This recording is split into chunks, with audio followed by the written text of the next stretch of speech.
जिनगानी के गाड़ी ये देना तेरे, होगे भी हनिया सपना खुल का तेरे, होगे भी हनिया सपना खुल का तेरे। जिनगानी के गाड़ी ये देना तेरे, होगे भी हनिया सपना खुल का तेरे, होगे भी हनिया सपना खुल का तेरे।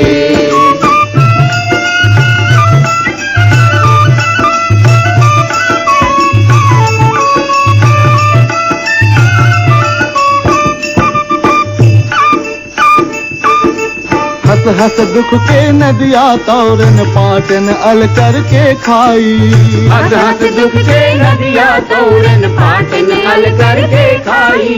धरती ले सोना उपजायन जुर मिल के बहनी भाई, धरती ले सोना उपजायन जुर मिल के बहनी भाई।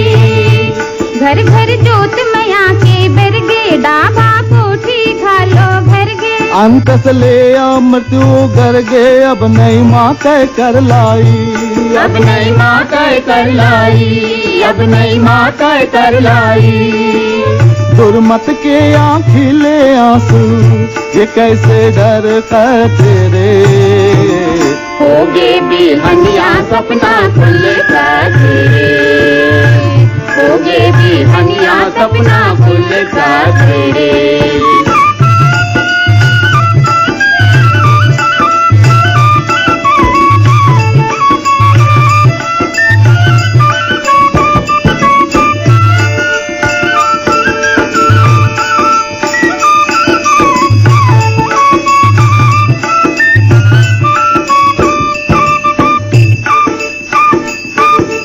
मेहनत के गुर तुर गंगा अब लहर लहर लहरावत है, मेहनत के गुर तुर गंगा अब लहर लहर लहरावत है। अमर खुशी के ध्वजा पताका फहर फहर फहरावत है, अमर खुशी के ध्वजा पताका फहर फहर फहरावत है। हाथे अनपुर ना महतारी फूले है मन के फुलवारी, नाचो जुर मिल के संगवारी सावन के सुख छावत है, सावन के सुख छावत है, सावन के सुख छावत है।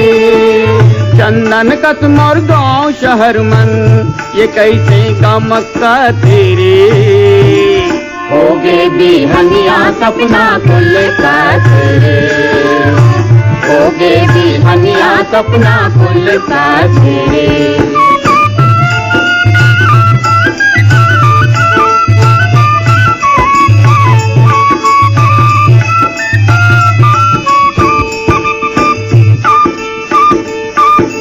हमी देश के हीरा मोती औ हम किसन कन्हैया रे, हमी देश के हीरा मोती औ हम किसन कन्हैया रे।